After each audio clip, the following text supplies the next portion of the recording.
Trump हुकूमत ने एक नई और सख्त ट्रैवल पाबंदी की तैयारी शुरू कर दी है। रीसेंट रिपोर्ट के मुताबिक 43 कंट्रीज के शहरियों पर सफरी पाबंदियां लगाने की तजवीज पर गौर किया जा रहा है, जिनमें पाकिस्तान भी शामिल है। ये कंट्रीज एक्चुअली 3 कैटेगरीज में तकसीम किए गए हैं, जिसमें नंबर 1 पे रेड कैटेगरी, ऑरेंज कैटेगरी और येलो कैटेगरी शामिल है।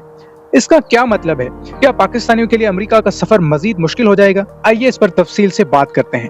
न्यूयॉर्क टाइम्स की रिपोर्ट के मुताबिक अमेरिकी डिप्लोमेटिक और सिक्योरिटी ऑफिशियल्स ने ऐसे कंट्रीज की लिस्ट तैयार की है जिन पर सख्त सफरी पाबंदियां लग सकती हैं। ये लिस्ट एक्चुअली 3 हिस्सों में तकसीम की गई है, जिसमें सबसे पहले है रेड कैटेगरी, मतलब मुकम्मल सफरी पाबंदी। इस कैटेगरी में एक्चुअली 11 कंट्रीज को रखा गया है, जिनमें Afghanistan, Iran, Libya, north Korea, शाम और दूसरे कंट्रीज शामिल हैं। यानी अगर इन कंट्रीज को परमानेंटली रेड कैटेगरी में रखा जाता है तो इन तमाम कंट्रीज के जो सिटीजन्स हैं वो परमानेंटली बैन हो जाएंगे और कभी भी वो अमेरिका ट्रेवल नहीं कर पाएंगे।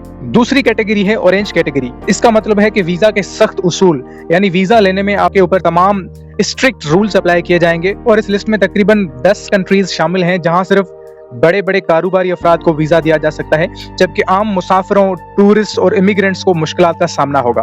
अफसोस की बात यह है कि पाकिस्तान भी इसी लिस्ट में शामिल है, जिसमें रूस, म्यांमार और दीगर कंट्रीज भी शामिल हैं। थर्ड कैटेगरी है येलो कैटेगरी। इस कैटेगरी में तकरीबन 22 कंट्रीज को रखा गया है, जिनको 60 दिन का टाइम दिया गया है कि वो अपनी सिक्योरिटी और स्क्रीनिंग के निजाम को बेहतर बनाए, वरना उन पर मजीद सख्त पाबंदियां लग सकती हैं। दोस्तों, यहाँ पर अब एक बहुत बड़ा सवाल है कि पाकिस्तान को इस कैटेगरी में क्यों शामिल किया गया। पाकिस्तान को ऑरेंज लिस्ट में डालने की एक बड़ी वजह सिक्योरिटी और वीजा स्क्रीनिंग से मुतल्लिक अमरीकी खदशात हैं। रिसेंट रिपोर्ट के मुताबिक पाकिस्तान को दुनिया का सबसे ज्यादा दहशतगर्दी से मुतासरा मुल्क करार दिया गया है। इस फैसले के बाद पाकिस्तानी मुसाफिरों को सख्त वीजा इंटरव्यू देना होगा, इजाफी जांच पड़ताल का सामना करना पड़ेगा, वीजा की ताखीर या मुमकिन ना रिजेक्शन का खतरा भी हो सकता है। क्या ये फैसला हकीकत पर मबनी है या पाकिस्तान को गैर जरूरी तौर पर निशाना बनाया जा रहा है? दोस्तों, ये पहली बार नहीं कि ट्रंप ने सफरी पाबंदियां लगाने की कोशिश की हो।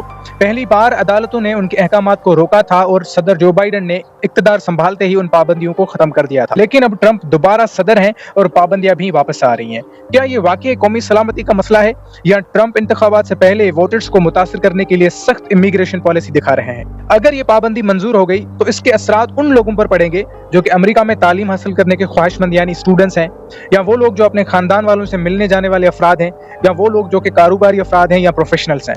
अब सबसे बड़ा सवाल ये है कि क्या अदालत एक बार फिर से ट्रंप की पाबंदियों को चैलेंज करेंगी? दोस्तों, फिलहाल पाकिस्तान के लिए मुकम्मल सफरी पाबंदी नहीं लगी, लेकिन ऑरेंज लिस्ट में शामिल होने का मतलब है कि वीजा हासिल करना बहुत मुश्किल हो जाएगा। क्या ये पाकिस्तान के खिलाफ तासुब है या अमरीकी सिक्योरिटी की जरूरियात का हिस्सा?